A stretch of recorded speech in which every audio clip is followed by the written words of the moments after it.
Hi guys, welcome back to Office Blokes React. I'm Office Bloke Max. I'm Office Bloke Mike. And again, continuing the two-man today. Yes, indeed. So I found a video called 10 Most Disturbing Rumours That Turned Out to Be True. And I am a sucker for a very good title. And that absolutely is a good title. Rumours that turn out. See, with rumours, a lot of rumours that go about, I'm always really, really sceptical. You've got to be. Yeah, you know, if it's like false rumours or whether it's just sort of like a conspiracy theories, I'm always very, very sceptical about it. Of course. I'm not so sure. So some of these, especially conspiracy theories, I might think, actually prove me wrong. As long as there's sustainable evidence that can go, well, that's irrefutable, then you're all right. If not, there's always that linger of doubt. Exactly. I know. Well, let's see. Contacted Cambridge Analytica. They told us that they had deleted the data. Oh, yeah. About a month ago, we heard new reports that suggested that wasn't true. Welcome to Watch Mojo, and today we're taking a look at 10 chilling news stories that the world was whispering about before they even broke. It was interesting. Not long after he's arrested, everyone who had a relationship with Jeffrey Epstein, suddenly, no one really knew him. The government made alcohol unsafe to drink. At the request of the city of Chicago, the federal government, specifically the Department of the Treasury, has inaugurated a special program to deal with the flow of illegal liquor and the violence which it creates. There's no getting around it. Prohibition was a mess. Few people supported it. It led to a rise in organized crime. It ruined the economy, and people died from drinking poisoned alcohol. Yep, knowing that bootleggers converted industrial alcohol into moonshine, the government mandated that manufacturers add toxic chemicals to their alcohol. Bootleggers knew their sources had been poisoned, but they continued to make moonshine anyway. Meanwhile, Howard and me hammered out 4 300-gallon submarine stills. They were the biggest stills Franklin had ever seen. This led to a 600% increase in alcohol-related deaths, with some sources claiming that up to 10,000 people lost their lives. The government poisons your booze sounds like a wild and baseless conspiracy theory, but in this case, it was at least partly true. To prevent industrial alcohol from being consumed, the government required manufacturers to add harmful chemicals, leading to thousands of poisoning deaths. Bernie Madoff was running a Ponzi scheme. I just can't continue this charade any longer, and that's what caused me to acknowledge to my family that I had been committing this fraud.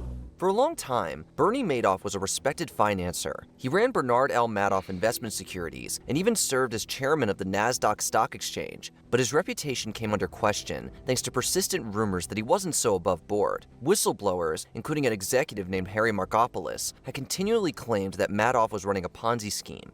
As today's testimony will reveal, my team and I tried our best to get the SEC to investigate and shut down the Madoff Ponzi scheme. Madoff was even investigated 6 times by the Securities and Exchange Commission, but they never found anything. It wasn't until his own sons, Mark and Andrew, came forward that action was finally taken. Madoff was arrested, and a Ponzi scheme worth nearly $65 billion was eventually uncovered. Markopolos was vindicated and has fiercely criticized the SEC, even publishing a book called No One Would Listen.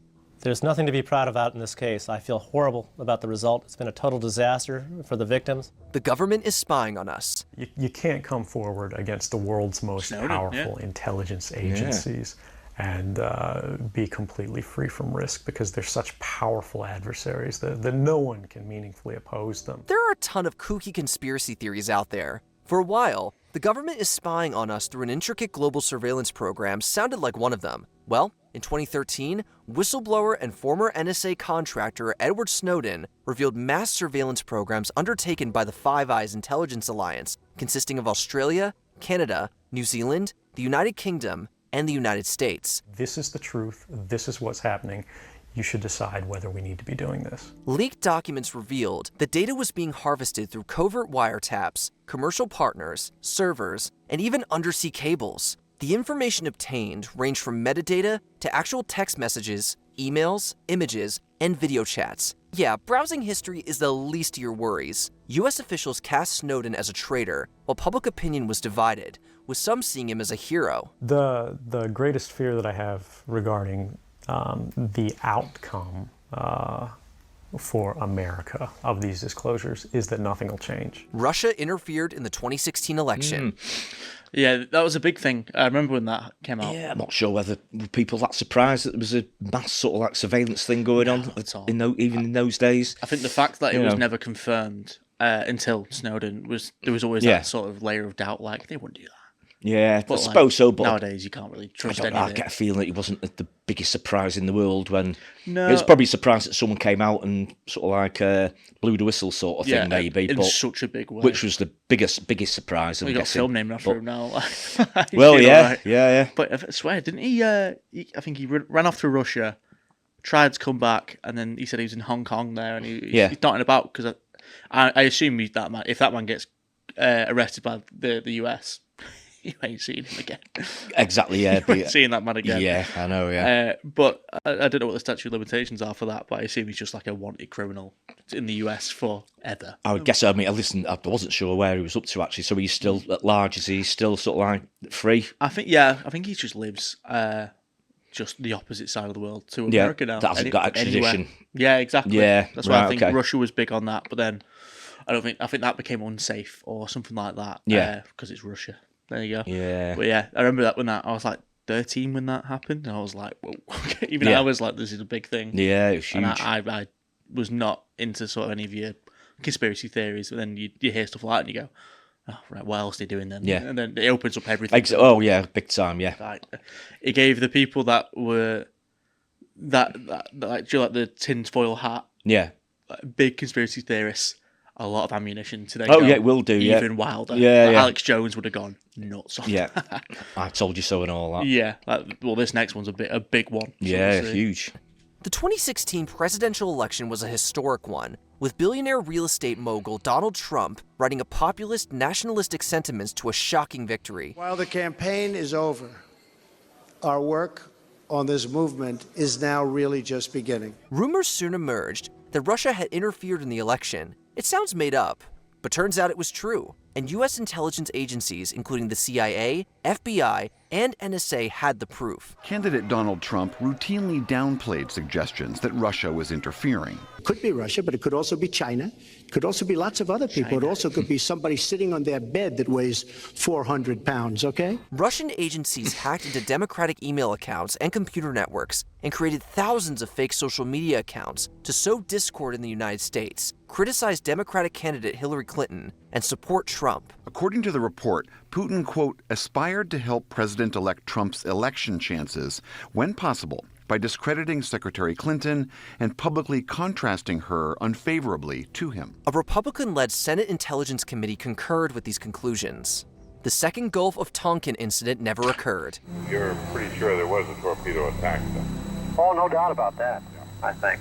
On August 2, 1964, North Vietnamese forces attacked the USS Maddox, which was on patrol in North Vietnamese waters. Act of aggression against us. We were in international waters.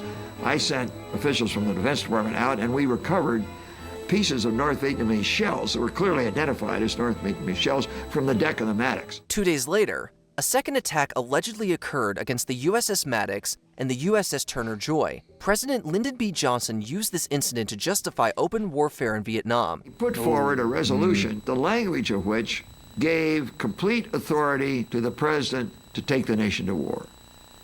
The Tonkin Gulf Resolution. However, many questioned whether the second attack had ever happened. This was finally confirmed decades later, when it was revealed that the second attack was based on wrongly interpreted communication intercepts.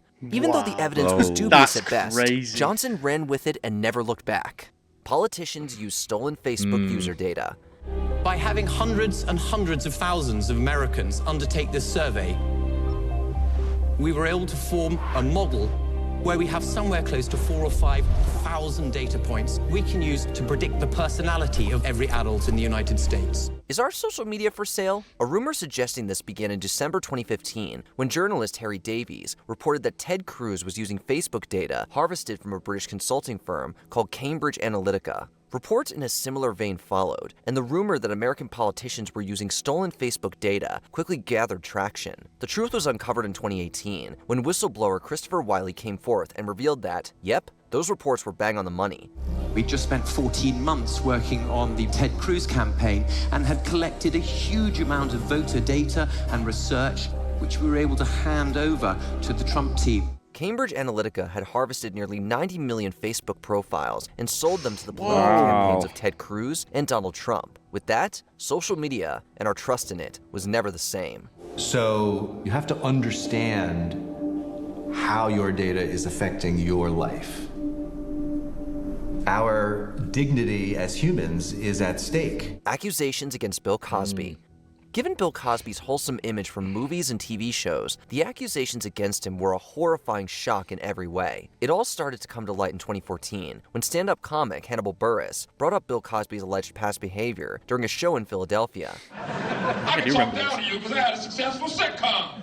When this stand-up segment went viral, it became a story in the public conscience. Soon after, more and more women started coming forward with terrible claims about Cosby. I was 17. My agent introduced me to him to groom me, to mentor me, to get me ready for show business, and part of that was bringing me to New York City. He was convicted of aggravated indecent assault in 2018, but then the conviction was later vacated in 2021. I hope that we are creating a new platform for those people to say, I'm not alone, and I don't need to be alone anymore. It wasn't my fault. Harvey Weinstein's predatory practices. Harvey Weinstein had an incredibly complex machine designed to maintain silence around this. For decades, producer Harvey Weinstein was a Hollywood titan. But in 2017, bombshell articles in the New York Times and the New Yorker reported dozens of accusations of sexual abuse and assault. And so we spent many, many weeks and many months trying to get women who had had encounters with Weinstein to tell us their stories. More and more women courageously came forward, sparking the #MeToo movement. In March 2020, Weinstein was sentenced to 23 years behind bars, but rumors had actually circulated for years. Gwyneth Paltrow alluded to Weinstein as being coercive back in 1998. I do all my movies for Harvey Weinstein. That's Miramax for all of you. Yeah. And I'm lucky to do them there, but he will coerce you to do with things. Other celebrities like Courtney Love and Seth MacFarlane dropped public references, and 30 Rock included not-so-subtle jabs about it. I'm not afraid of anyone in show business. I turned down intercourse with Harvey Weinstein on no less than 3 occasions out of 5. It was less rumor and more open Hollywood secret. Justice eventually prevailed, and Weinstein's crimes were finally acknowledged and punished.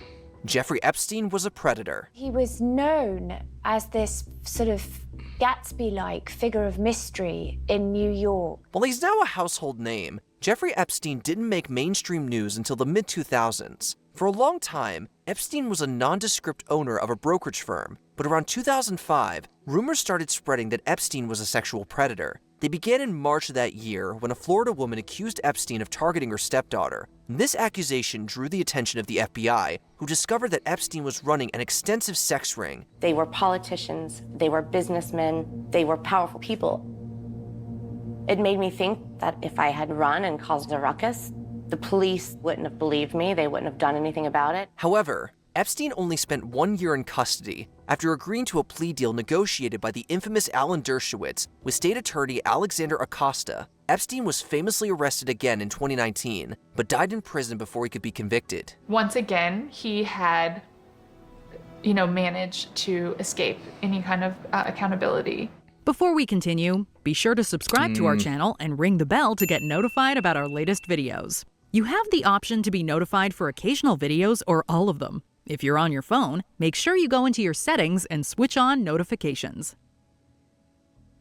The Catholic Church scandal. Only the globe can stop time. Wow. For years, there have been rumors of rampant sexual misconduct within the Catholic Church. It's the type of rumor that no one wants to believe. After all, the Church is supposed to represent the divine will, an institution of benevolence and safety. Rumors of this sort began in earnest throughout the 1980s, although the alleged abuses go back even further. The rumors picked up steam throughout the 90s before the Boston Globe blew the story open in 2002. He made a reference to a Sunday column about 84 lawsuits against one priest, John Gagan. This guy's personnel records were under court seal.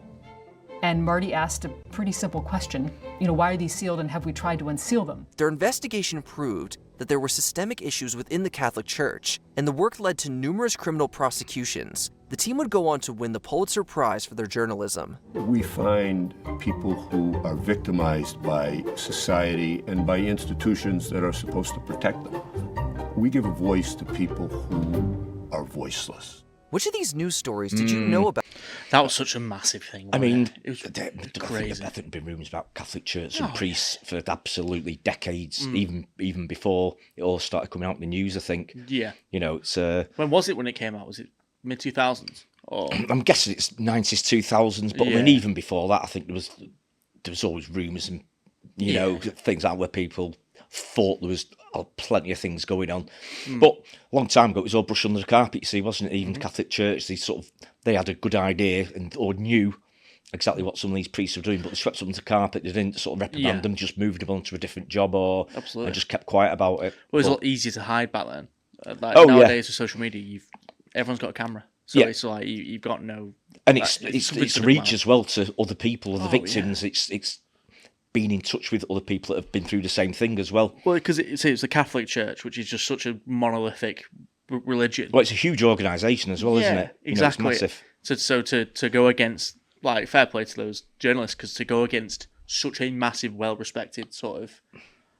It's a belief. It's not even just a company. It's a belief. And it's getting people to talk that are frightened. Will anyone believe me? Am I putting a head above the parapet? But no one else is going to. Am I going to be on my own doing it? Yeah, absolutely. Against such a huge organisation or huge people like Cosby and Epstein. People that are so well known and got massive connections. Yeah, absolutely. Must have been terrifying for people coming forward in the first place. But fair play to the ones that did. Absolutely. There's a good film on it, I think. I can't remember what it's called. I know Mark Ruffalo's in it, about the journalist that then broke that story, and it's just like ridiculous. Like how just one little slip of like information leads to another sort of network of it can be like a house of cards, can't you? Once one goes, then it can go all the way to the bottom or all the way to the top, I should say. It's like the biggest thing for us over here was probably Savile, I assume, when all that came up. I guess that was huge. Because like Epstein's probably the biggest one because of the names associated with.